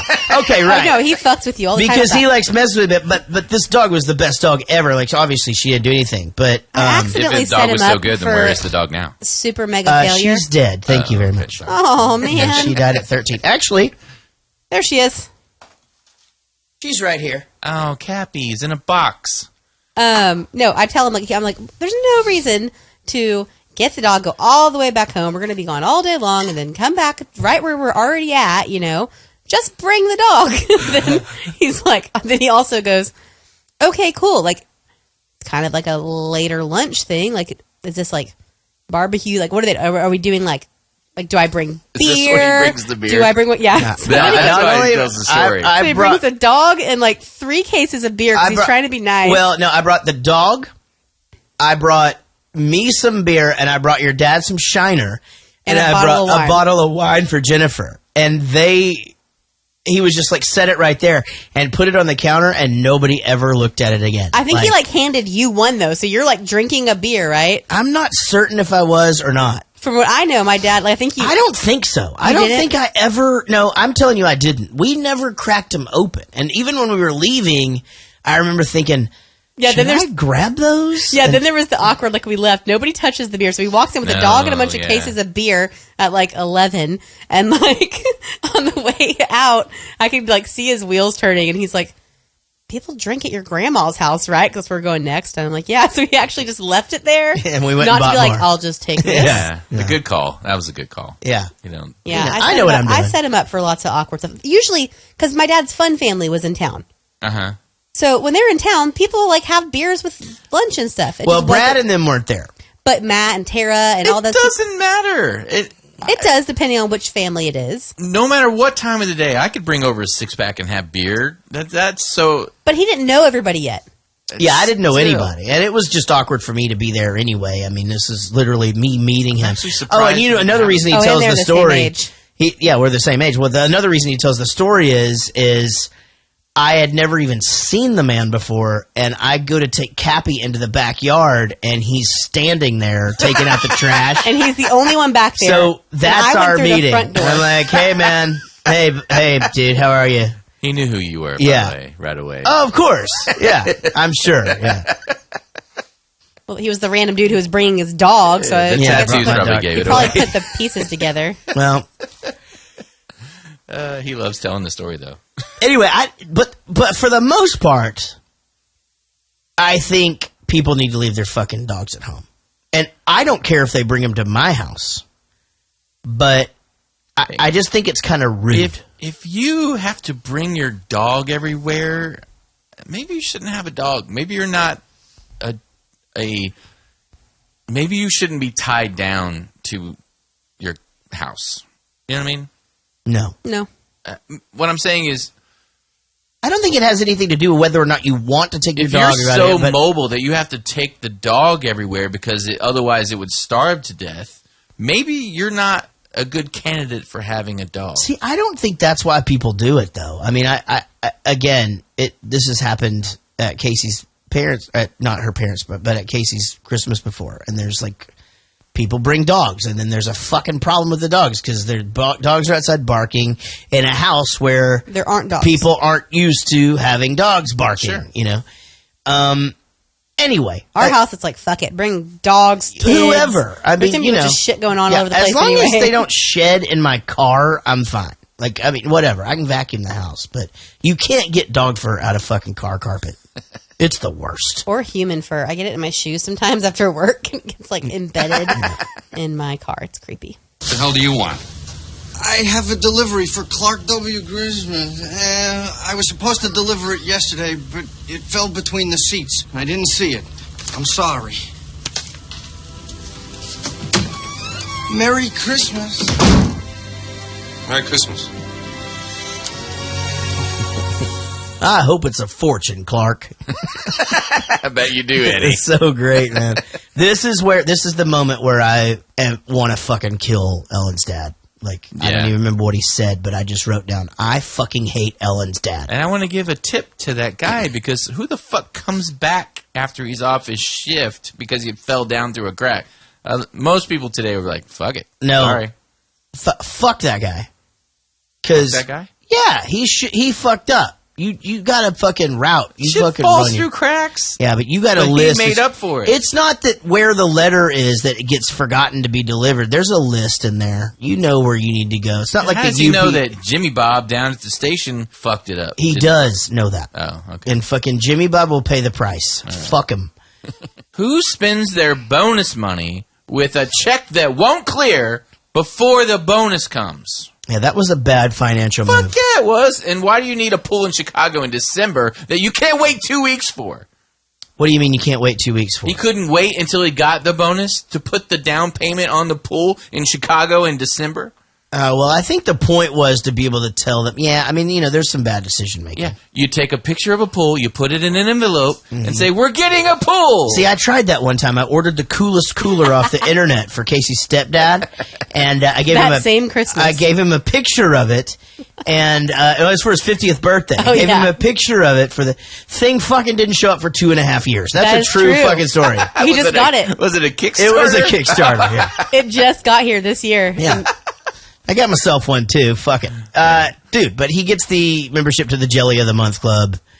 And Jam of the Month. I mean, Eddie's, again, I say this shit all the time. Eddie's response, oh, Clark, it's the gift that keeps on giving the whole year long. That is so fucking perfect. It's just like positivity. Love it. If any of you are looking for any last-minute gift ideas for me, I have one. I like Frank Shirley, my boss, right here tonight. I want him brought from his happy holiday slumber over there on Melody Lane with all the other rich people. And I want him brought right here with a big ribbon on his head. And I want to look him straight in the eye, and I want to tell him what a cheap, lying, no-good, rotten, four-flushing, low-life, snake-licking, dirt-eating, inbred, overstuffed, ignorant, blood-sucking, dog-kissing, brainless, dickless, hopeless, heartless, fat-ass, bug-eyed, stiff-legged, spotty-lipped, worm-headed sack of monkey shit he is. Hallelujah! Holy shit! Where's the Tylenol? Hallelujah, holy shit. So I didn't remember this scene at all. I didn't remember that saying, and I was like, why do I recognize this a little bit?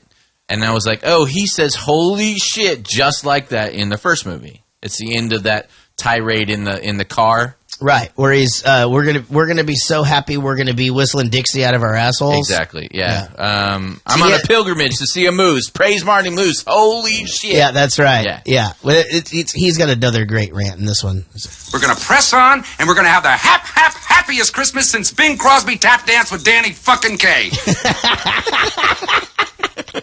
So I owe myself $100 because I lost a bet to myself that I said Jaret will definitely recite this entire speech on the podcast. Ah, damn it. With the hallelujah, holy shit? Yeah. No, I never took the time to listen to that. Oh, you see? Oh, fuck, because I would have The problem is I don't remember any of our podcasts. Like, I fucking, like, again, I've told you this before. Like, and people say this to me all the time, like, after shows or whatever. Like, when you leave this room, all of this is gone. I'm just bullshitting with you right now. So you come see Bowling for Super, you're like, that joke you told about this one, I do not fucking remember. Now, I remember it because I listened to it like 6 times as I'm editing it. The over podcast. And over and over. Yeah. Exactly. Yeah. And that's why I have to listen to the whole thing just to make sure that I didn't fuck it up. So I listened to it then. And then comes Friday when it releases, everyone's posting stuff about it. And I forget what happened, so I have to watch it again or listen to it again on Friday so that I can respond to people and say, yeah, because of this and this and this. So it's I've listened to like 10 times by the time. I will say that's awesome. That I have to do it and you don't. Now, but you're there's no way I could be able to. I would do that. When I edit shit like that, like if I'm doing my podcast or whatever, like I go through it and edit it once. I don't listen back. I burn it. That's done. I mean, I listen to every single transition as I go, and then that's it.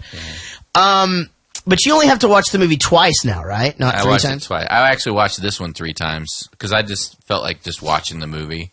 So I watched the movie, and then I did clips, and then I watched it again as I was taking notes.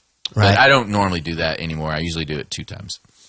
Yeah, he's starting to care less. I'm starting to care less. It's just getting, it's not scalable. I've got to hurry up and get this shit done. So, yeah. Fucking tree blows up, goes down, he just cuts down a fucking tree. And the poor neighbors are like, where are we going to find a tree on Christmas Eve? Comes through the window. And then just gets dragged away.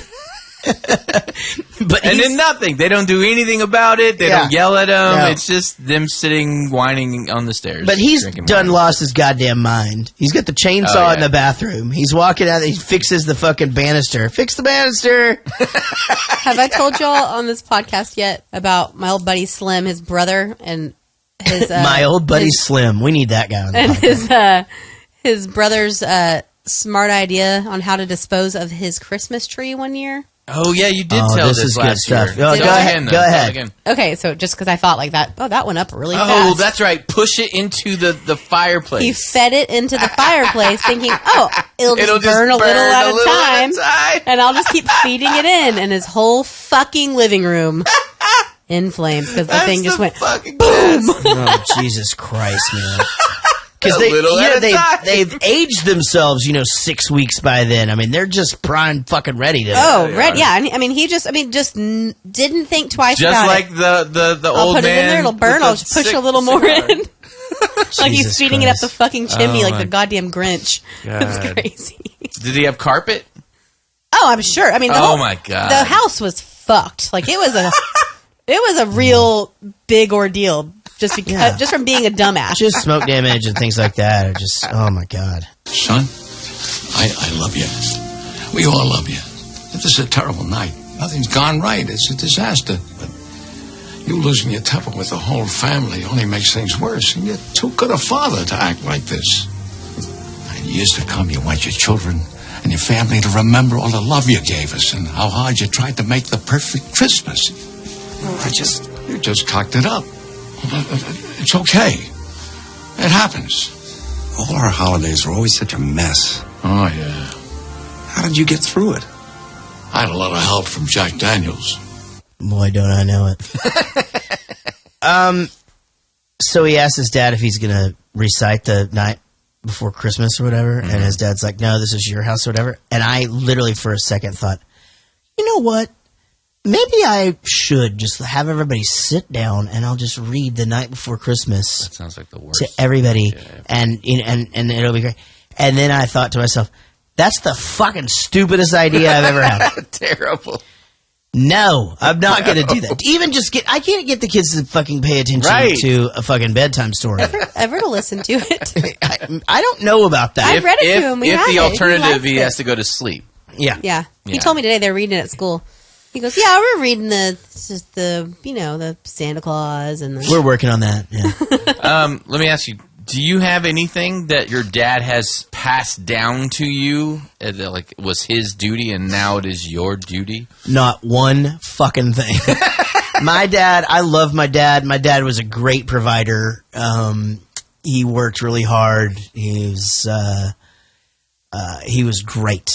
My dad probably played catch with me 3 times my whole life. I never fucking saw the guy. I mean, like, when he came home from work, it was like me and my brother went back to our rooms because we knew we were losing control of the TV. Yeah. So, no, there's no tradition. I mean, my mom's handed over the whole fucking holiday now because she's decided that, well, since we didn't go to their house last year, they came here, she could never have a Christmas tree again. And because we had Thanksgiving here, she's decided that she's cooked her last turkey ever. Because you didn't have supper. Yeah, because we didn't have supper. That thing will bite me. Actually, that's biting us in the ass now. Apparently, because we didn't have supper, apparently, and I'm not certain how this is going to work out, but apparently we're just canceling Christmas, and she's having all of our gifts shipped here one by one. That's a fucking. That's where we're at right now. She was fuming. Apparently. I guess so. I mean, you know what? She's not really one that really gets just like fuming mad, but I mean, I don't know if her feelings were hurt or what. I mean, it's fine. It is what it is. I mean, I'm not gonna fucking. I think trying to make it a thing makes it more of a thing, so you just kind of go with the flow and see what happens, So I do have one of those things. So my dad was always the one that passed out the present, because, again, we did the one by one. Right. So there was a person, which was my dad, right, who handed out the presents to each person. So as one person is opening their gift, everyone's all eyes on that person's during the full unwrapping and showing. And look what I got. My dad is queuing up gifts so that as soon as that person had their moment in the spotlight, the next person would go. And we go from youngest to oldest always. And so he did that for my whole childhood. And then once I had kids, then I started doing that, and he could sit down and relax a little bit. And so I started doing that. And then once my brother, I had my window was really short because now my brother has kids, and now it's his duty. Gotcha. So he has to do it now. Did you guys literally do like one at a time? One at a time. I mean, like one person opens and then another person opens, and I hate that. Why? That's my least favorite thing ever. Why? Like, I rather okay, all the kids get a present. Now y'all open that present, so it's not all the attention on one person. Because I hate that feeling. I like the taking turns. It just never works out. Yeah, I mean, each of the kids has one, and then they all open them, and then you see what they got, and then when you say it never works out, what does that mean? It just erupts into chaos. It puts the pressure on too much, to be even if you really like something, then you're like, fuck, did that sound fake? So my mom won't open one because she's taking pictures. What you said right there is part of it. I don't like this, but I have to fake that I like this that is part of the whole thing. No, I don't like that. We have to do that. I like you can see what everybody got as long as they're opening. And you're I'm not saying everybody eyeing should one person who knows you hate it, I think while trying to act to the person who gave it to you that you love it. I think everybody should awesome. have a gift at like one at a time, I guess, kind of. But like, I don't think that they should tell you, okay, now you open one, now you open one, because it's just awkward. Well, there's another awkward situation It's like being there everybody's too. holding It's a like, present. Now everybody open your one present. Now kids have I mean, to I get don't a know. present. I think there's just different. I mean, it's fucking. There's no real right or wrong. No, there's no right or wrong. It's just what there we is, do. and y'all are wrong, and I'm we right. can't have it any other way. It's My awesome. kids are fucking argue over who's going to play Santa and do your dad's job and pass out the presents. And it's Last year we didn't do Christmas. We went to Seattle and had no presents. right. It was a big vacation. So your brother is really fucking up the He gig. wasn't there. Oh, Jesus Christ, Chris. Yeah, I know. He's really fucked it up. I have never been treated like this in my life. I'm sorry. This is our family's first kidnapping. You're fired. Where's the phone? I'm calling the police. Just hold your wad there, fella. Clark had nothing to do with this. This here was my idea.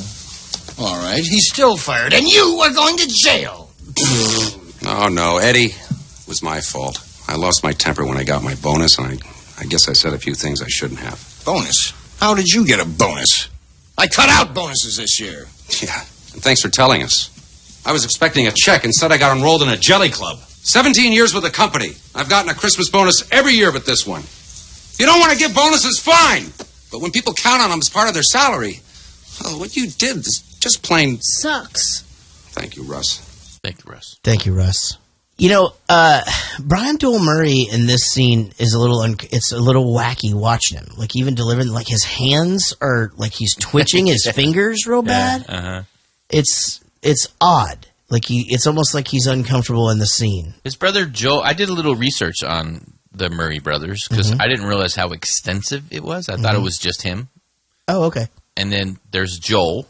Yeah. Who is on Mad Men. Yep. I watched all of Mad Men, and he was great on there. I had no idea that he was Bill Murray's brother. Yep. And then there's the one that was in the movie Moving Violations, and he Right. was on a sitcom for a while. Right. And then there's two others that don't act. They're businessmen. Okay. All right. But they all, 6 of them, own a company called Murray Brothers Caddyshack, which is like a golf resort. Okay. And it's a franchise, I guess, but they have I think they have a couple of them. It's either one or they have a few. But I thought that was interesting. That is cool. Really, I looked at the website. If you go to MurrayBrothersCaddyshack.com. It's like posh. Super posh, dude. Yeah. Super posh. Rich people like to play golf. Yeah. I think that might be a thing. They do. We like to play Top Golf. Yeah. I'd just like to take the top off of my VW Golf. No. Sometimes things look good on paper, but lose their luster when you see how it affects real folks. I guess a healthy bottom line doesn't mean much if to get it you have to hurt the ones you depend on. It's people that make the difference. Little people like you. So, Carl, whatever you got last year, add 20%. That's a decent bump. Yeah. I mean, I thought he was going to say double it, though. I mean, I watch Undercover Boss too much, I think. Yeah, double That's such bullshit.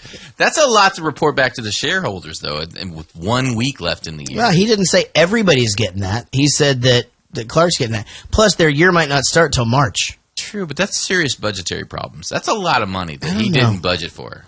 I think we're both on a different accounting system. You're probably FIFO, I'm LIFO. We're fine. Well, I just think he's going to lose his CEO position. Man, so the cops come in. They're like, freeze. And First they go into the next door house. Oh, the police did. Yeah, they go- for whatever reason. That was just weird. Like, Yeah. I don't know. I mean, I wish they had done more with them. Right. Or not had them in the movie at all. Because it just was a little distracting. Because I kept expecting a lot more, and then it was like, why aren't they doing anything with them? It didn't really strike me as distracting. It just seemed a little afterthoughty. It was a Arliss in the Parade for me. Okay, I like that reference. That's a good one. So the police come in. They're like, freeze. And for some reason, Ellen's hand is on Clark's penis. I didn't notice that until my third watch. And I only noticed it when she put it back. Yeah, because she went to shake his hand and then just put it right back where it was. Yeah, I didn't notice it until Casey was watching it. And then she died laughing. And I'm just like, wait, was his? Oh. I did remember that from a long time ago. I was like, oh, yeah, I totally I remember was that. wondering, and I don't remember. That's the only. I mean, I didn't even think to look back. But did this happen in Vacation, like whenever they all get busted at the amusement park. Oh, maybe that's where I saw it. It might have, actually. Yeah. Because I felt like I remembered that. There's some throwback things here because they they said this is our family's first kidnapping, and it's not. They actually kidnapped John Candy first. Where's your Santa Claus? No, it's the Christmas star. That's all that matters tonight. Not bonuses or gifts or turkeys or trees. See, kids, it means something different to everybody. Now I know what it means to me. That ain't the friggin' Christmas star, Grizz. It's a lighter in the sewage treatment plant. Sewer gas. Don't drop that! And hilarity ensues. Did Eddie live in a nuclear waste dump or something? Why was his shit green? I don't know. It started out brown, which I thought was real gross, actually. It was very... fibrous? I don't know. Something. Yeah, it looked like they needed some fiber. Need some fucking Raisin Bran up in that RV. The house that we keep talking about that the neighbors live in, Todd and Margot, that's the same house where, what's the guy's name? What's Danny Glover's character in Lethal Weapon? Murtaugh? Murtaugh. So that's, in all 4 Lethal Weapon movies, that's his house. Oh. And that's on the street in the Warner Brothers lot.